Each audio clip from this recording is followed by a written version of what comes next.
નમસ્કાર દર્શક મિત્રો, હું જપન શાહ, કાનમ એક્સપ્રેસ ન્યૂઝમાં આપનું સ્વાગત છે। જોઈએ આજના મુખ્ય અને મહત્વના સમાચાર। સમગ્ર ગુજરાતમાં ખેડૂતોનું આંદોલન ચાલી રહ્યું છે, ત્યારે તેમાં ભરૂચ જિલ્લો પણ બાકાત નથી। ભરૂચ જિલ્લામાં પણ વિશાળ ટ્રેક્ટર રેલીનું આયોજન કરવામાં આવ્યું। હજારોની સંખ્યામાં ખેડૂતો ભરૂચ તરફ કૂચ કરી અને ભરૂચમાં જાણે ન્યાય મળશે કલેક્ટર પાસેથી તેવી રીતે ખેડૂતો જોડાયા હતા અને આજે પાછા ફરીથી જંબુસરના 11 ગામોના ખેડૂતો જંબુસર મામલતદાર કચેરી આવ્યા છે। કયા કામે આવ્યા છે, ખેડૂત સાથે વાત કરવાનો પ્રયત્ન કરીશું। કેમ આમંત્રણ થયું? એમઆરસી કમિટીના બહિષ્કાર માટે આવ્યા છે અને 4/7/2026નો જે પરિપત્ર છે એનો વિરોધ કરવા આવ્યા છે। અમારા ખેડૂતોને જેતપુરની જેમ આ પરિપત્ર મંજૂર નથી અને એમઆરસી કમિટી અમારે બનાવવાની થતી નથી। કેમ એમઆરસી કમિટીનો વિરોધ? એમઆરસી કમિટી જંત્રી, ડીએલવીસી કે એમઆરસી એ બધી એક બીજાની બહેનો જ છે, એમાં કંઈ લાંબો તફાવત છે નહીં। એમઆરસીની અંદર ખરેખર માર્કેટ રેટ હોવો જોઈએ, તેને બદલે જંત્રી હોય કે ડીએલવીસી હોય એમાં 5-25 રૂપિયા વધારીને આ લોકો એ એમઆરસી બનાવે છે। સરકારના કોઈ પ્રતિનિધિ તમારી સાથે મુલાકાત કરવા ખેડૂતોને આવ્યા હતા? ના, એમને તો ડાયરેક્ટ એમઆરસી બનાવી દેવી છે। ધારાસભ્ય, સ્થાનિક ધારાસભ્યને અમે પરમ દિવસે જ એમના ઘરે ગયા હતા। આખા જંબુસર ને આમોદ તાલુકાના ખેડૂતો ભેગા થઈને ગયા હતા, પણ ડીકે સ્વામીશ્રી મળ્યા નહીં। અમે એમને લેખિતમાં ત્યાં આગળ રજૂઆત કરી છે, પણ હજુ એમનો કંઈ ફોન બોન આવ્યો નથી। આપની માંગો શું છે? અમારે એક તો 400% વાણિજ્ય જંત્રીના 400% એમઆરસીમાં આવવા જોઈએ।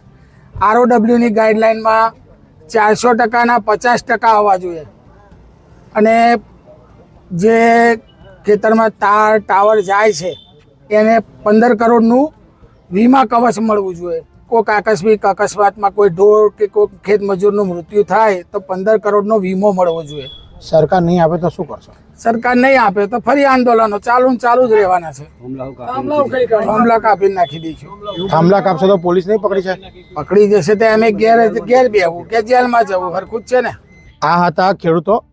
અન્ય એક ખેડૂત સાથે આપણે વાત કરવાનો પ્રયત્ન કરીશું કે સમગ્ર બાબત છે, કેમ આપણે ઓળાવવું પડે। બસ હવે અમે જે અમારું ટ્રેક્ટર રેલી કાઢી બધા જ અમે ઉપયોગ કર્યો છે। પહેલા અમે ટ્રેક્ટર રેલીનું આયોજન કરી, સભા કરી, ખાતે અમે મામલતદારમાં ગયા છે, કલેક્ટર ઓફિસે પણ અમે ગયા છે। બધા જ અમે અમારા ઉપયોગ કરી લીધો છે, બધા સાહેબોને મળી લીધું છે, કોઈ જગ્યા હવે અમે બાકી નથી। છેલ્લી અમારી રેલી હતી ટ્રેક્ટર રેલી, એ ટ્રેક્ટર રેલી પણ અમે કાઢી। હવે જો ટ્રેક્ટર રેલી પછી અમે અહીંયા એમઆરસીની કમિટીમાં બેસવાના નથી ને અમારે બેસવું પણ નથી। બીજી વસ્તુ, જો હવે આ લોકો અમારું અહીંયા પણ નહીં સાંભળે તો અમે ગાંધીનગર જવા પણ તૈયાર છે। મામલતદાર કેમ બોલાવ્યા?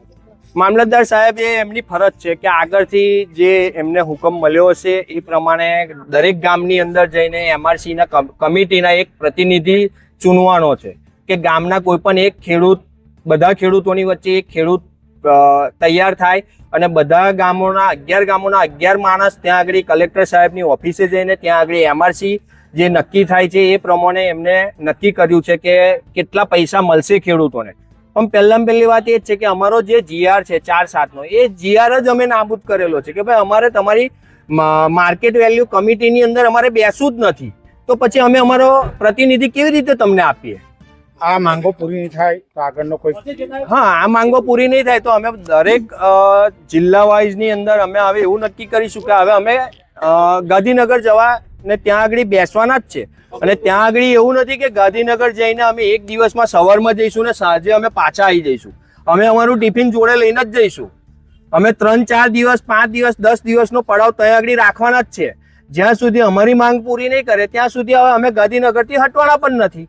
સરકાર તો હંમેશા ખેડૂતોના હિતમાં રહે છે, તો કેમ માંગ નહીં પૂરી કરે? પહેલી વસ્તુ એ છે કે સરકારને આની જોડે આવું જ ના જોઈએ। આજે એક એક્ઝામ્પલ તરીકે, ઉદાહરણ તરીકે તમને આપું છું કે આ ઘર છે મારું, મારે ઘર મારું વેચવું છે તો સામે વ્યક્તિવાળા જોડે મારે ડાયરેક્ટ ડીલ કરવાની હોય છે। જ્યારે અદાણીવાળા છે, અદાણી કંપની છે, એ કંપનીની વચ્ચે સરકારને કોઈ લેવા દેવા છે નહીં। કંપનીને જો અમારા ખેતરની અંદર ટાવર નાખવો હશે તો કંપનીવાળાની સામે બેસવાનું અમારે છે। અમે એવું નક્કી કરીશું કે ભાઈ તારે આટલા પૈસા આપવા પડશે, જો એ નહીં આપે તો પછી એને અમારા ખેતરમાં ટાવર બી નહીં નાખવા દઈએ। કેમ કે સીધું ગણિત છે, જ્યાં સુધી કંપની વાળા અમારી સામે બેસીને અમારી જે માંગ પૂરી નહીં કરે તો પછી અમારે અમારા ખેતરમાં ટાવર નથી નાખવા દેવો. તમે બીજાના ખેતરમાં કે બીજા જગ્યાએથી તમે નાખો, સરકારી જમીનમાંથી નાખો ટાવર. અમને પોસાશે તો અમે તમને નાખવા દઈશું, પણ અમને નથી નાખવા દેવા. અમારે પૈસા એવું છે જ નહીં કે પૈસા જોવે છે. અમારે તો પહેલા ખેડૂતોને એ જ વસ્તુ છે કે આ લાઈન નાખવા જ નથી દેવી. તાલુકાના કેટલા ગામોમાં તો નંખાઈ ગઈ છે.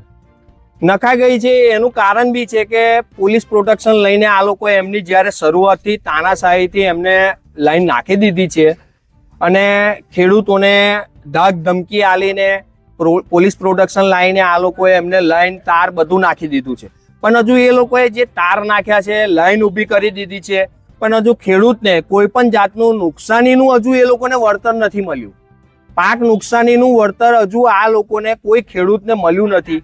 અને જ્યારે એ લોકો કહે છે તો 45 દિવસનો ટાઈમિંગ પીરિયડ આલે છે. આજે એ વાતને 1.5-2 વર્ષ થઈ ગયા છે, પણ હજુ ખેડૂતોને ટાવર નખાઈ ગયા, તાર નખાઈ ગયા, પણ હજુ કોઈ પણ જાતનું વળતર ચૂકવ્યું નથી. આ હતા ખેડૂત, અને ખેડૂતની વેદના છે કે એમના ખેતરમાં એમની પરવાનગી વિના સરકાર હસ્તક્ષેપ કરી અને આ અદાણી કંપનીના ટાવરો નંખાઈ રહ્યા છે. એ ના નંખાય અને એમની જે માંગ છે 400% મળવી જોઈએ, એમની માંગ નહીં પૂર્ણ થાય તો તેઓ ગાંધી ચિંધ્યા માર્ગે ગાંધીનગર સુધી કૂચ કરશે. કેમેરામેન શિવપ્રસાદ જાંબુ સાથે જપન શાહ, કાનમ એક્સપ્રેસ ન્યૂઝ, જંબુ.